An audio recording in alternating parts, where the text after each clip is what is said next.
Hi everyone, my name is Ashley Brown and I am the cellist of NZTrio. I've been asked to talk to you about studying the score. How can we utilize this time ahead of a rehearsal the best possible way so that then we make the most of that rehearsal time? I highly recommend that you listen to as many different recordings as you can possibly get your hands on. I suggest getting onto Spotify and making a little playlist of lots and lots of different performers playing that same movement or movements that you are studying. And then you've got a playlist that you can take out on a walk with you if you like and just have it rolling over and over in your head and in your ears. And then if you get an opportunity at some point, of course, you want to have your part and the score in front of you. Now, I'm a cellist, so my eyes and my brain naturally work across my part in a kind of a linear way, a horizontal way. Those of you who are pianists, of course, are more likely to be able to understand and read the score vertically as well as horizontally, and that's amazing. I'm very impressed with that, but I'm going to talk to you from the perspective of those of us who find it easier to follow the linear concept. So if you've got the recordings there and you've got your part in front of you, just make sure you've got your pencil out as well so that you can mark into your own part wherever you find the rhythm might be a little bit ambiguous. If you're holding a long note, for instance, or if there's a rest, and you find that you're not totally sure what's happening ensembly, then you can flick across to the score and find out who is playing what and write in some little marks there that are really helpful.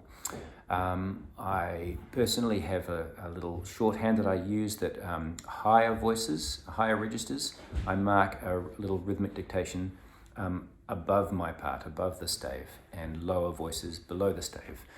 For instance, in piano trio, often it'll be the violin line that I write above and the piano line below. I just find that that's a very quick thing for my eye to be able to grab, and it's just a rhythmic dictation normally. Sometimes I will need to remind myself that I need to be listening out for, say, for instance, the piano left hand, or a particular pitch that someone else is playing that I need to be able to match my pitch or find a note relative to that pitch. These things marked into the part I find really useful. You might also want to write in which part or which voice you are aware is more important at a particular time. When we're practicing our own parts by ourselves, of course, our own part is the most important all the time, of course. But as soon as you get into the ensemble, you realize, and when you listen to a recording and when you're in a rehearsal, you realize that maybe somebody else has the melody at a particular part, and your role is more accompanimental or supportive. It's really important to be aware of that at all times and not just reacting to it in the moment, but being prepared for it. So again, writing these little ideas into the score so that you can be right on the money when it comes to performing through from start to finish.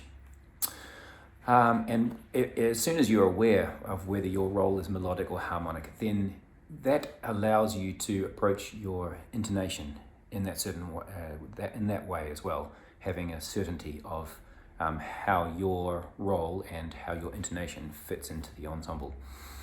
Now, been asked to keep it brief, so I'm going to wind it up right there. I really have enjoyed having this opportunity to talk to you, and I wish you all the very best of luck.